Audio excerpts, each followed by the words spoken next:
Yo, what's up? Oh, today is going to be a good video for you guys, and that is what to do on a first date. All right.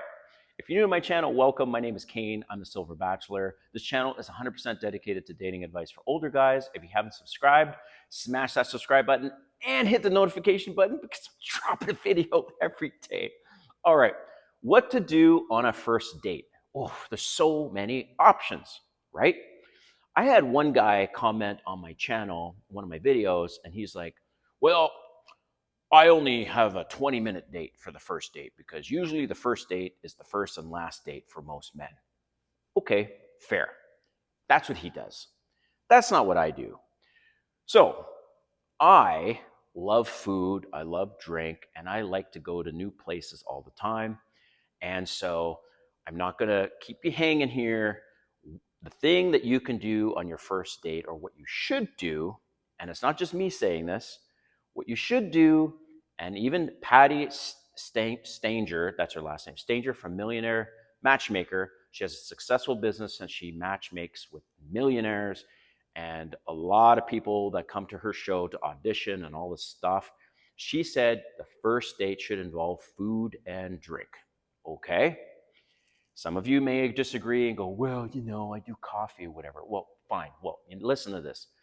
I've been on hundreds of dates in the last 2 years. I've probably been on more dates than you guys have been on your entire life.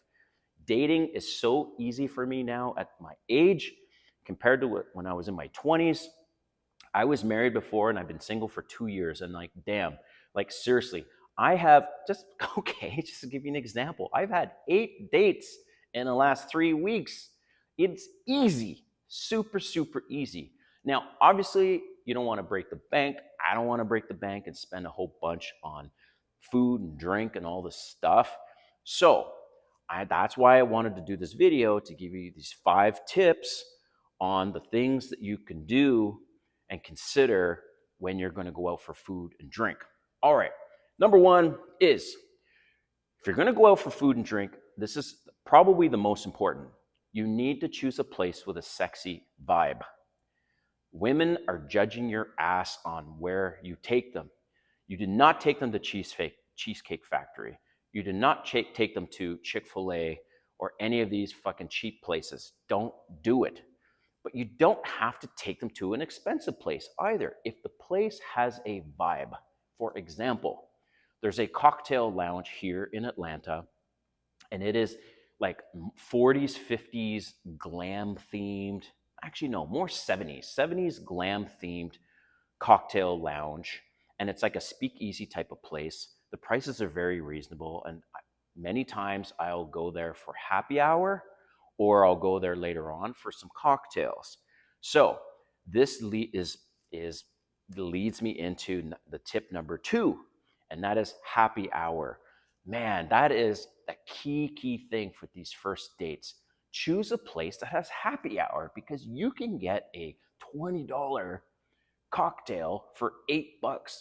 You can get food for $8.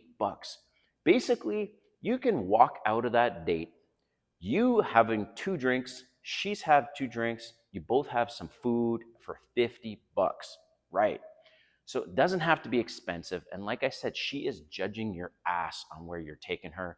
And she wants to know that where you take her tells a lot about you. And she's going to remember that, okay? So number 3, take your date out on a Tuesday, Wednesday, or Thursday, not the weekends. Reserve the weekends for date number 2 or 3 with someone. Date number 1, do it during the week, because what if it's a bust? Well, you don't want to just waste your Friday night or Saturday night when you could have gone out with your buddies and had more fun, whatever, something more reliable. So reserve your first dates for Tuesday, Wednesday, or Thursday. Number 4, this is a gentleman thing to do, okay? Offer to get her Ubers. So her Uber there and back. The reason for this is, 1, it shows you're a gentleman and you're courteous about her transportation. But most importantly, you want her.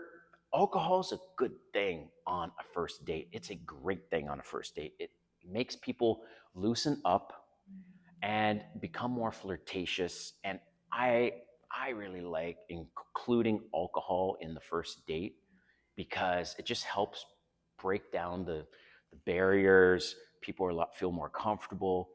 And most women don't are very responsible and they don't want to drink and drive. So offer Ubers. And number 5, none of this 50-50 garbage. Pay for the date. All of it. Okay? You're a gentleman. You're an alpha, you're a sigma, whatever. You're not a beta. You don't go, would you want to split the check? Only betas do that shit. And I know some of you guys are going to get mad about this and go, well, if I had did that and blah, blah, blah. Okay, look, I've been on hundreds of dates. You have no idea. I've spent money and I don't mind. And because I know when I meet the right person, she's going to appreciate everything that I have. And I want to attract a certain type of woman. Okay. This is what happens after date number 1. If she really likes me, date number 2 or date number 3, guess what? They insist on paying for that date. And then it becomes a back and forth thing. But the first date, guys, the first date, and I know you think, well, it's maybe the first and last. Well, blah, blah, blah, blah, blah. You're the fucking leader. You're the man. You're the gentleman. So you pay for the whole first date. So those are the 5 things. Let me know what you think in the comments, and we'll see you next time.